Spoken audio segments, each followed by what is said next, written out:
উপস্থিতিতে বলছি, নেতৃত্ব ওনাকেই আসতে হবে। বাংলাদেশ এখন নেতৃত্ব শূন্য। ওনার নেতৃত্ব মানতে কারো আপত্তি নাই।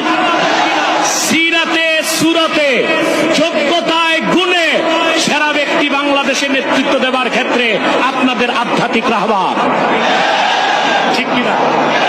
আমি ওনার উপস্থিতিতে বলছি, শিক্ষা